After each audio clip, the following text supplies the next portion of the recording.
మనం పీల్చే ప్రతి శ్వాస వెనుక, మనం చేసే ప్రతి ఆలోచన వెనుక ఒక అద్భుతమైన, సంక్లిష్టమైన నెట్వర్క్ పనిచేస్తోంది.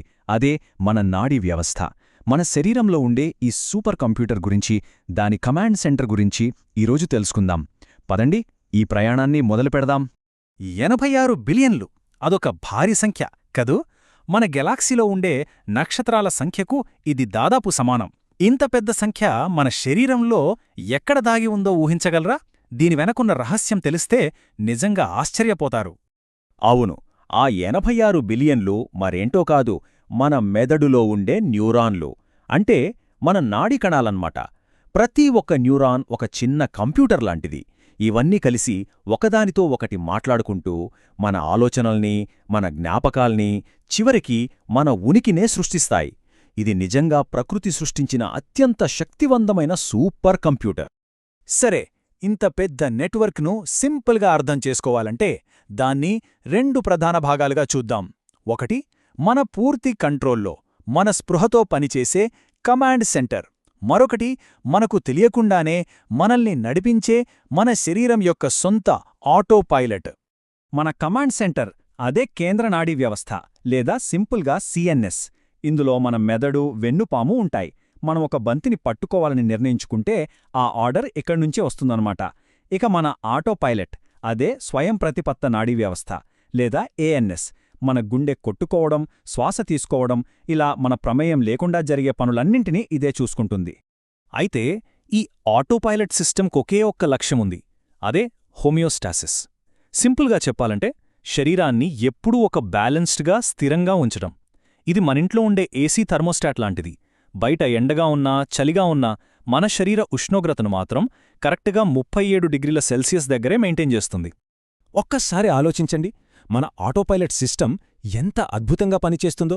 మనం తిన్న ఆహారం జీర్ణమవ్వడం, గుండె నిరంతరం కొట్టుకోవడం, మనం ఊపిరి పీల్చుకోవడం, ఈ పనులన్నీ మనకు తెలియకుండానే నేపథ్యంలో జరిగిపోతూ ఉంటాయి. వీటన్నింటి గురించి మనం ఆలోచించాల్సిన పనేలేదు. సరే, ఆటోపైలట్ గురించి చూశాంగదా. ఇప్పుడు మన కమాండ్ సెంటర్ హెడ్ క్వార్టర్స్కి వెళ్దాం. అదే మన మెదడు. దానిలోని వేర్వేరు డిపార్ట్మెంట్లను ఒకసారి చుట్టేద్దాం. ముందుగా ఫ్రాంటల్ లోబ్. ఇది మన బ్రెయిన్కి సీఈఓ లాంటిది.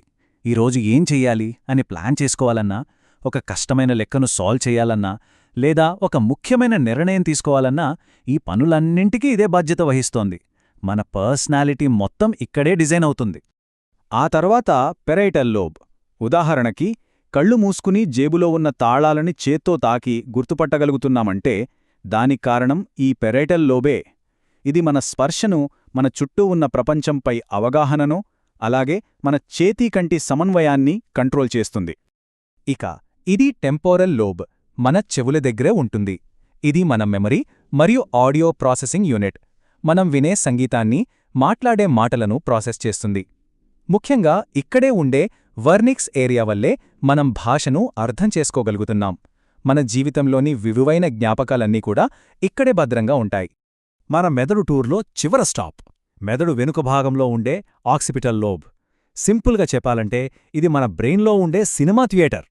మన కళ్ళు చూసే ప్రతి దృశ్యాన్ని, రంగుని, కదలికని ఒక అర్థవంతమైన చిత్రంగా మార్చేది ఇదే. ఓకే, బ్రెయిన్లో డిపార్ట్మెంట్లు చూశాం. కానీ ఈ సీఈఓ ఆఫీస్కి, ఈ సినిమా థియేటర్కి సమాచారం ఎలా వెళ్తుంది? దానికోసం మనమింకా లోపలికి జూమిన్ చేసి ఈ సిస్టంలో పనిచేసే అసలైన ఉద్యోగులను, అంటే న్యూరాన్లను కలవాలి. ఇదే ఒక న్యూరాన్. ప్రతి న్యూరాన్కి 3 ముఖ్యమైన భాగాలుంటాయి. డెండ్రైట్లు యాంటెనాలలాగా సిగ్నల్స్ను అందుకుంటాయి. సెల్ బాడీ లేదా సోమా ఆ మెసేజ్ని ప్రాసెస్ చేస్తుంది. ఇక యాక్సాన్ అనే ఒక పొడవైన కేబుల్ ద్వారా ఆ మెసేజ్ని తర్వాతి న్యూరాన్కు పంపిస్తుంది. ఇప్పుడు మనం మన ప్రయాణంలో చాలా ముఖ్యమైన చివరి భాగానికొచ్చాం.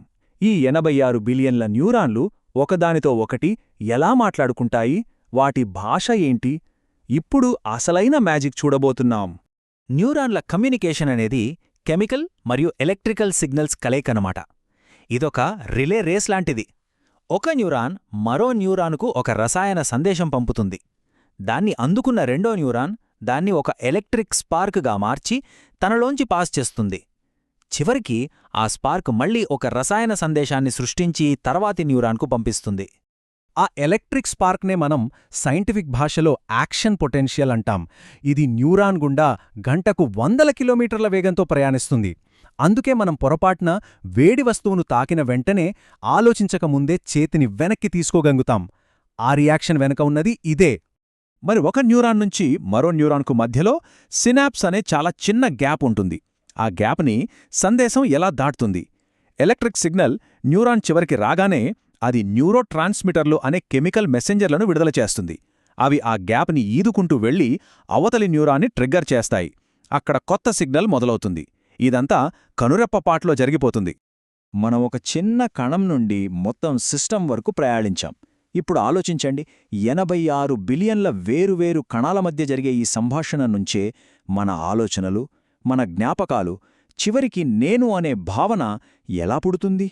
ఇది సైన్స్కే ఒక పెద్ద మిస్టరీ కదా. ఈరోజు మన నాడీ వ్యవస్థ గురించి తెలుసుకున్న ఈ ప్రయాణమందరికీ నచ్చిందని అనుకుంటున్నాను. ఇలాంటి క్లిష్టమైన విషయాలను సులభంగా వివరించే మరిన్ని అంశాల కోసం మా బ్యూటిఫుల్ మైండ్ ఛానల్కి లైక్ చేసి సబ్స్క్రైబ్ చేసుకోండి. మరో ఆసక్తికరమైన అంశంతో మళ్ళీ కలుద్దాం.